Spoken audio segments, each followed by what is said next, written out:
I'm about to teach y'all how to draw lips juicy enough to kiss your sketchbook, son. Hey, stop that shit. Lucky for you, this is gonna be quick because lips are really easy when you know the major landmarks to look for. So grab your paper and pencil and let's get started. Now, when you were learning how to draw lips, you probably got this far. A horizontal line for your mouth, a center line, and then 2 arcs for your lips. If you're not drawing a center line, start drawing a center line. That's probably part of your problem. Your lips have 3 cushions, 3 on top and 2 on bottom. They aren't visible in everyone, but learning the average anatomy can help you draw lips of all shapes and sizes later. For the 3 cushions on your top lip, the middle cushion is the smallest. That's right under your filtrum. The 2 on the left and the right are roughly equal in size. These 3 cushions are what create that broken, jagged pattern that you usually see at the bottom of your top lip. Bottom lip is a little bit easier because it's just 2 equally sized cushions, roughly equal anyway. In some people, the bottom of their bottom lip is kind of shaped like a W, and that's why. Now, if you've studied the planes of the face, you know that the top lip is a downward facing plane, so it's usually gonna fall into shadow. There's also a little dip at the bottom of the bottom lip that usually falls into shadow as well. Now you should have come out with something looking like this. Wasn't too hard, right?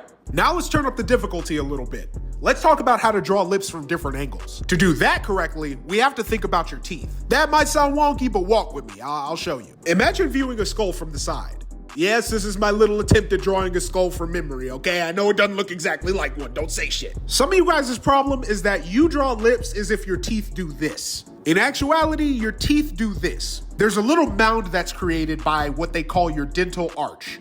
They exist on a curve, and in the same way, your lips should exist on a curve as well. Now listen closely. Your lips wrap around the mound shape that's created by your dental arch. Do not draw your lips as if they exist on a flat plane. Make sure your mouth is a little curved. Don't just make it a straight line. And include that center line. It's vitally important. Do it. You are not too good for guidelines, I guarantee. And if you're drawing a 3/4 angle like we are now, make sure you foreshorten that far side of the mouth a little bit. If you don't, the drawing won't look 3-dimensional and you'll break the illusion. At this point, you're gonna ask me how much you should foreshorten it, and this is where I tell you to experiment and wing it until you get it right.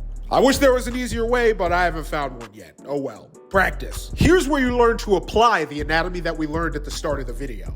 The key is to layer the anatomy from the front view on top of that mound. At first, it's going to be a little difficult and a little wonky, but that center line is going to anchor you to the ground. Notice how when I drew that first arc of the top lip, I drew it as if the apex was at that center line. That's why. At this point, it just becomes a game of using your knowledge of perspective to draw the lips from different angles. It's going to take a lot of practice, but everything worth drawing does. So make sure you watch this video over and over and over again. Share it with your friends. And when you do, I'm proud to say,